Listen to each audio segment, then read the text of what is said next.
Bonjour, bienvenue dans ce nouveau vlog à Da Nang. On est arrivé ce matin à 8h, on est parti hier soir à 21h de Nha Trang.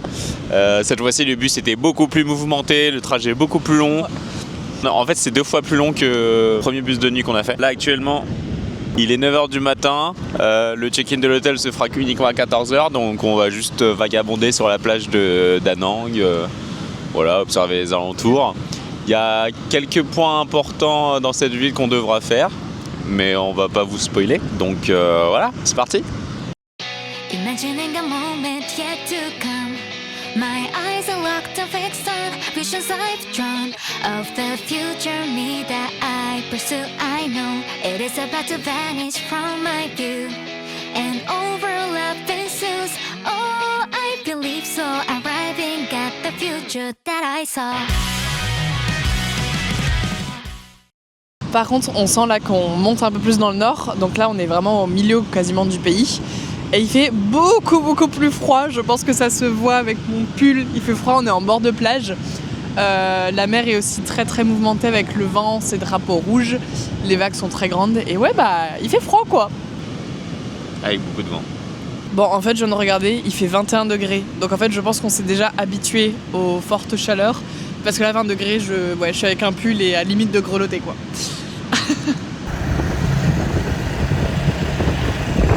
Vous le reverrez un peu plus tard, mais là on va passer par le pont Dragon. Bon et pour s'occuper avant le check-in de l'hôtel qui est qu'à 14h, on va faire le musée des sculptures de la population de Chai. Pardon, Cham, pas Chai. Chai ça veut dire végétarien. Oui, parce que c'est pas le musée des sculptures végé, c'est le musée d'une population. Voilà. Allez, trêve de plaisanterie, on y va. Bon, on profite de la carte qui est directement dans le musée pour vous situer un peu où est Da Nang. Donc, vous voyez le Vietnam qui est en bleu avec le superbe présentateur. Voilà, hop. Montre-nous Da Nang, où est-ce qu'on est? Voilà. Et Ho Chi Minh, là où on était au début. Et Hanoï, la capitale. Mais là, tu caches la map. Voilà, parfait. Et donc on peut voir sur la carte qu'en fait les vestiges Cham sont vraiment concentrés en fait au milieu. Est-ce que tu sais s'il y a une influence peut-être, je sais pas, laotienne ou du Cambodge? Non? Bon. On va en apprendre plus dans le musée. Ok, donc on s'est renseigné un peu sur le peuple Cham. C'était donc un groupe ethnique principalement en Chine, Laos, Cambodge et Vietnam. Et donc concrètement c'était un groupe minoritaire dans le pays qui migrait un peu partout. Et qui vivait principalement de la pêche à Phnom Penh au Cambodge et également sur le Mekong.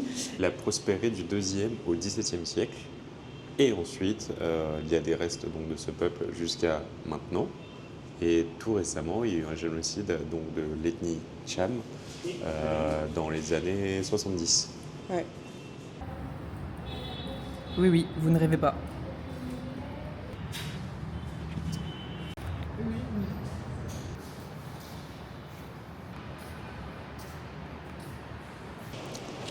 On peut constater une forte influence bouddhiste et surtout hindouisme parce qu'on voit des statues à l'effigie de dieux hindouisme, des 3 dieux primordiaux, c'est-à-dire Shiva, Brahma et Vishnu. Mais du coup ici, en dessous des statues, il y a écrit Vishna, Shiva et Brahma.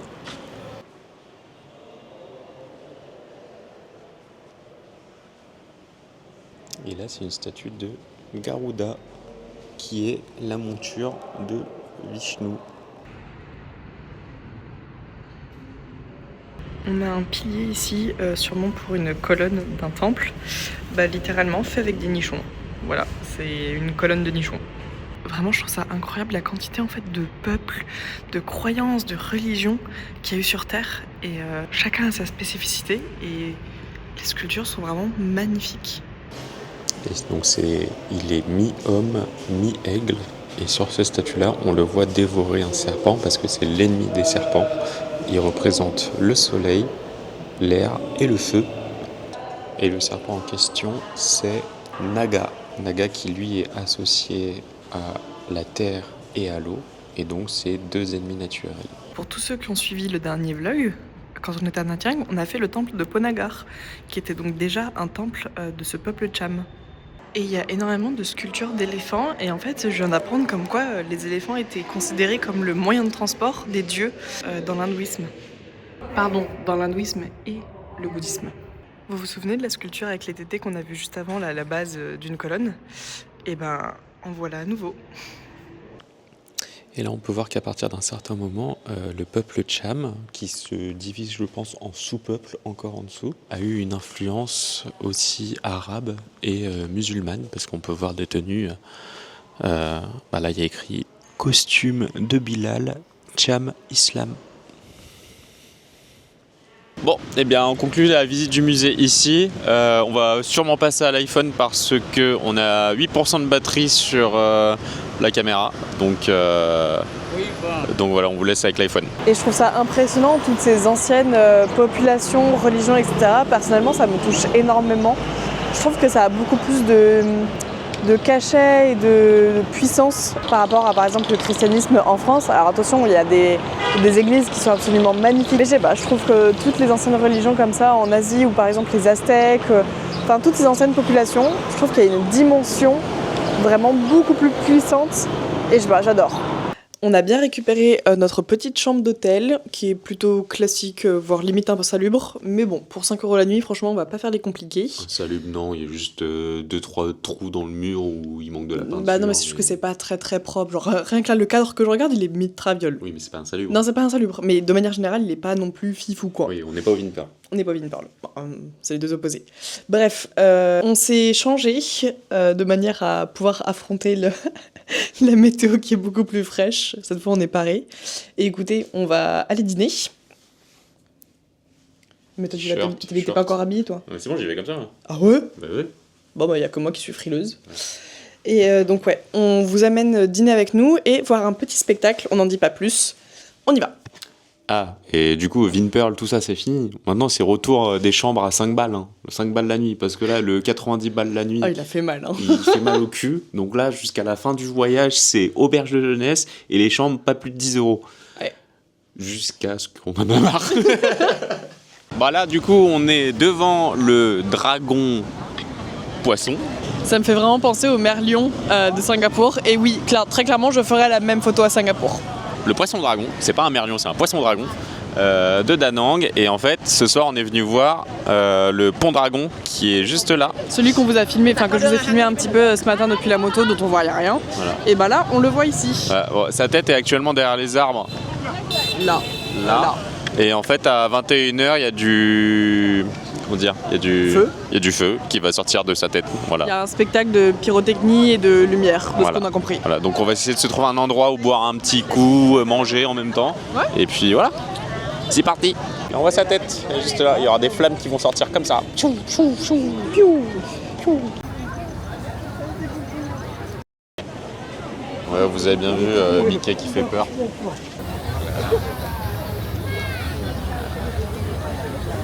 En attendant le spectacle qui a lieu à 21h, on fait un petit tour dans un night market, donc un marché de nuit. Et l'avantage en fait c'est qu'on peut facilement trouver les nourritures différentes, donc végé et viandard pour Denis. Donc c'est un plutôt bon compromis pour manger à chaque fois.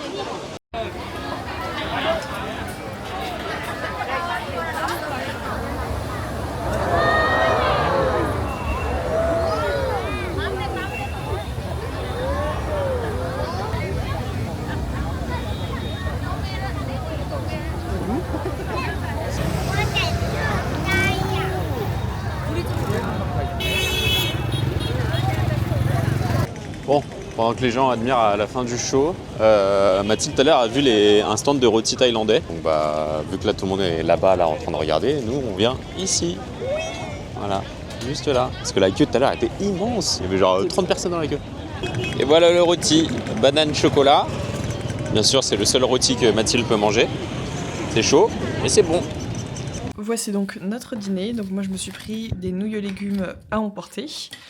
Et Denis s'est pris un petit pho. Sachant que là, le pho, comme on le prépare, c'est... Hop, on a un petit sachet. Et voilà. Et avant, c'était pas des petits paquets comme ça pour la flotte, hein, parce que... Avant, c'était directement dans un petit sachet plastique, là. Oui. J'avoue, il se trouve, tu perds tout ton dîner. Il y avait une chance sur 5 que ça se perçait.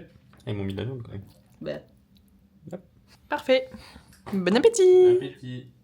Dimanche 12 décembre, on est posé à un café pas trop loin de l'hôtel. Ce matin, je me suis pris un petit bol de pho petit-déj. Il était très très très bon. Et aujourd'hui, on a prévu de faire Lady Buddha, qui est une pagode en fait sur les côtes de Da Nang.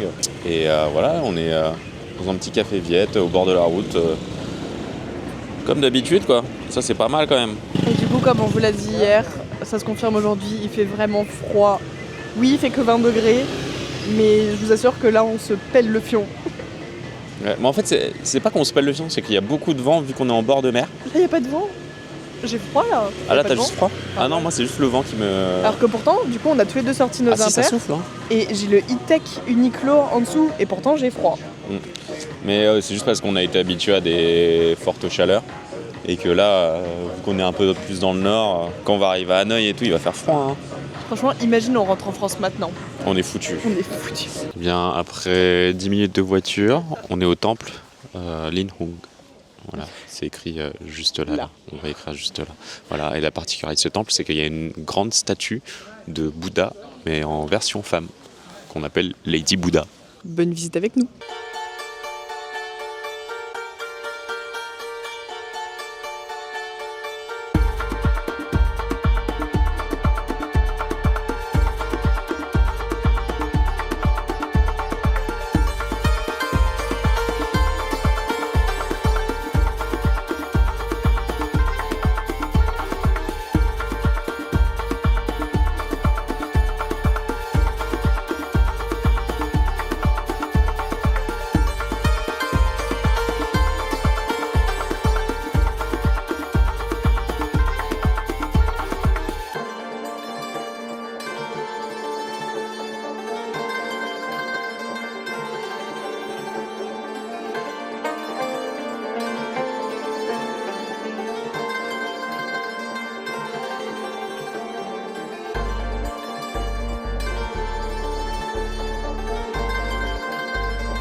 Encore une fois, on a plein de statues représentant les différents signes du zodiaque.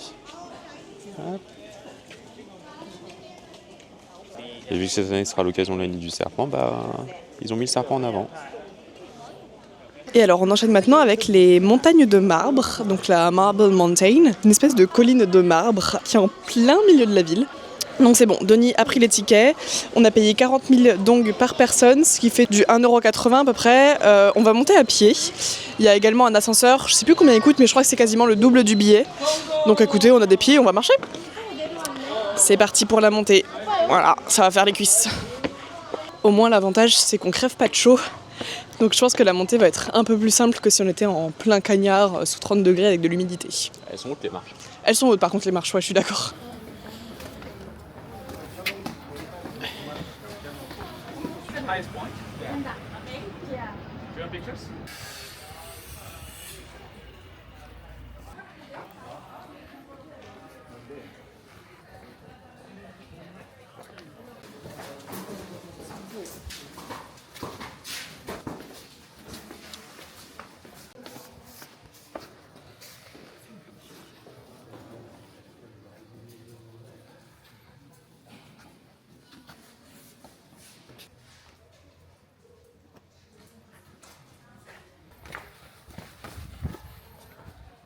On monte au point le plus haut. Là, autant vous dire que ça grimpe. Pardon pour ma voix essoufflée. Je sais pas si on se rend compte à quel point c'est vraiment genre vertical. Aïe aïe aïe. Bon, la vue est très très belle. On n'est pas encore au sommet. Faut continuer d'avancer. Et voilà. Nous y sommes.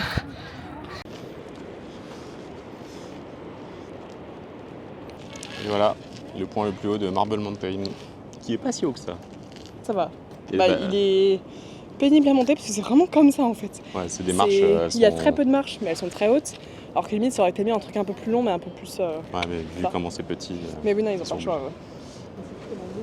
Et la côte, elle est impressionnante comme elle est longue. Ce petit banc de sable là qui va jusque là-bas.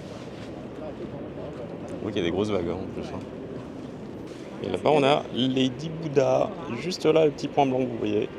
Après avoir fait le point le plus haut, on va en direction de Linh Nam Cave. Désolé, c'est clairement mieux quand c'est Denis qui dit les mots en vietnamien.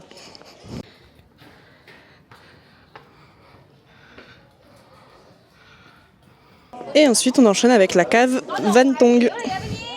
Encore désolé si j'ai écorché le nom. C'est sombre. Hop là. Oh, on peut encore passer derrière. Il y a un petit passage là derrière. Bon, du coup, c'est un par un. Et il n'y a pas vraiment de marche. Du coup, un peu dangereux. Bon, bah, je viens de là. Et. Tac. La petite cave. Et là, il y a une petite sortie par là.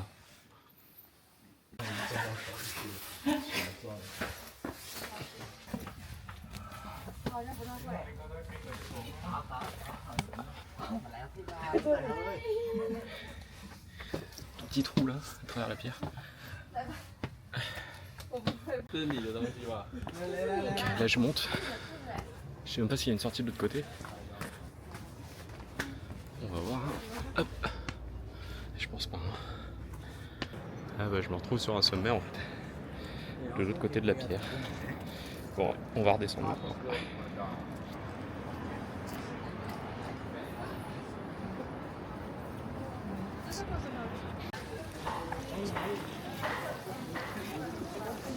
C'est directement incrusté dans la pierre. C'est magnifique. Bon bah ça nous a pris 1h20 pour faire... on a tout fait au final. On a tout fait dans le parcours, ouais. On a fait toutes les caves, toutes les tentes, toutes les pagodes. On est allé jusqu'au sommet, c'est sympa. Moi j'ai bien aimé la petite partie où j'ai dû rentrer dans le petit trou là. Ouais, moi je l'aurais pas fait. Ouais. Donc non, c'était sympa. On a payé donc finalement 40 000, mais il n'y a pas de contrôle de billets, donc je suis sûr on aurait pu rentrer directement. Mais bon, voilà, c'est... Autant être Voilà, autant carré. être réglo et comme ça au moins ça contribue à la préservation du lieu. Exactement. Donc ouais, c'était sympa. Là, on va marcher tranquillement jusqu'à la plage parce qu'on n'est pas très loin et puis après on va sûrement... en fait, Aller manger. Ouais, on va manger, on va se promener dans Da Nang. Donc là, en 2 jours, on a fait tout ce qu'il fallait faire. Enfin, 3 jours même. Ça fait 3 jours ? Ouais, c'est ça. Ouais, 3 jours sur Da Nang. Voilà. Vous avez qu'une petite partie du séjour parce qu'en fait on s'est juste aussi beaucoup promené dans la ville comme ça, Ouais. hors caméra, passer du temps tranquille et tout. Mais on vous a juste montré donc les activités principales en fait à Ouais. faire. Donc 3 jours sur Da Nang. En vrai, 2 jours ça se fait. Ouais. Parce qu'hier on a pas mal chillé aussi à l'appart et tout. Mais en 2 jours ça se fait large. Ouais. Voilà. Alors ça fait un petit moment qu'on en avait envie et c'est bon, on l'a enfin fait. Cet après-midi on allait faire une séance de sport. On a payé je crois 1,30 €. Donc ça fait beaucoup de bien. Donc écoutez, maintenant qu'on a vidé les calories, bah faut se remplir. Et donc pour ce soir on est dans un barbecue coréen. Comme ça Denis a sa viande, il est content. Et à la carte ils ont 2 options végé. Et donc il va y avoir un œuf à la vapeur et des frites. On avait perdu l'habitude, mais voilà le retour des banchan. Pour ceux qui ont suivi nos vlogs en Corée, vous savez. Et donc pour ceux qui ne savent pas ou qui juste ont oublié, en Corée il y a beaucoup de petites entrées comme ça qui accompagnent le plat principal. Là on a du radis vinaigré, des œufs de caille, des oignons revenus dans une sauce. Ça je pense que c'est des pousses de bambou, je ne sais pas. Du kimchi bien sûr. On a aussi une salade là-bas en mode kimchi également. Donc voilà, plein de petites entrées. Et bon appétit! Et bien c'est ici qu'on conclut ce vlog à Da Nang. En ce moment le rythme des vidéos est un peu plus soutenu tout simplement parce que vu qu'on fait des villes différentes, on se dit qu'en fait autant scinder les différents vlogs. Typiquement demain matin on part pour la ville de Hue qui est seulement à 1h30 de Da Nang là où on est, mais on fait des vlogs séparés. Et même après on va faire Hoi An qui est à 45 minutes de Da Nang, mais pareil, vlog à part. Donc c'est pour ça que vous avez un rythme un petit peu soutenu, mais j'ai l'impression que c'est pas pour vous déplaire. Moi je voulais dire un truc, c'est que quand ce vlog sortira, on sera à la moitié de notre voyage. Oui sûrement. Voilà, ça fait déjà 4 mois. Ça va faire 4 mois. Ça va faire 4 mois complets qu'on est parti. Et pour l'instant ça se passe bien. Hein. Enfin, je dis ça comme s'il y a un mais derrière. Bah il y en a un léger, mais... Oui, mais bon, vous en saurez un peu plus tard. Pour vous teaser un peu, on a un petit changement de programme juste après le TUT, donc le nouvel an lunaire. Ouais. On spoil ou pas? Non, spoil pas. Bon, on spoilera pas. Bon, un petit changement de programme. Pour l'instant, le Vietnam, c'est moins intense Parce qu'en vrai, c'est vrai qu'on a parlé à ta famille, à nos amis et tout, mais les gens, ceux qui regardent les vidéos, ils savent pas Ouais. comment on se sent. Donc, c'est vrai que c'est moins intense que le début du voyage, parce que au début du voyage, on avait l'euphorie, de la découverte, plein de nouveaux trucs et tout. Ouais. Là, c'est vrai que là, en ce moment, au niveau de la cadence, c'est beaucoup moins soutenu, on prend beaucoup plus notre temps. On n'est plus trop des touristes, là, on est plus des expats qui vivent dans un pays et qui prennent leur temps à... Bah, oui et non, enfin on reste quand même touriste, on reste quand même, Oui, on fait quand fait même des des choses visites. touristiques, etc. Mais c'est vrai qu'on Au chill lieu- un peu plus, Ouais, voilà, c'est ça. On prend beaucoup plus notre temps. on vit dans Ouais, le pays. on vit vraiment. Et genre, il y a des jours où on va faire 0 visite. Mm. On vloguera pas. Et vous, en fait, au montage, vous voyez qu'on enchaîne les visites. Mais alors, pas du tout. La séquence commence à devenir très très longue là pour eux. Je pense que tout le monde a décroché. Ah ouais. Enfin, tout ça pour dire qu'on a ralenti la cadence. Et c'est bien mieux pour nous. Ouais. Et peut-être qu'on retrouvera cette euphorie de voyage et qu'on enchaînera des visites à base de 4-5 visites par jour, au réveil à 8h du matin, jusqu'à 18h ou 20h, on crapahute. Mais bon, pour Après, l'instant... faut trouver un équilibre entre les deux. Ouais. Mais justement, le mais de tout à l'heure, c'est vrai que on a un petit bas, une petite pente vers le bas, beaucoup de remises en question, beaucoup de changements de programme. Je sais pas, on réfléchit, mais bon, bref, dans tous les cas, vous derrière vos écrans, vous continuez d'avoir les vlogs. Ah, franchement, c'était long. Si vous êtes encore là, franchement, vous êtes des vrais. Bravo. Et donc, du coup, commentez Durian, vu que ça a été long. Durian, ça dure. Ouais, voilà. C'est pas mal ça. Commentez Durian. Durian, si vous êtes encore là. Durian. Abonnez-vous si ce n'est toujours pas le cas, mettez un commentaire si vous voulez, un like, peu importe. Et on est ravis que vous suiviez l'aventure. Bisous.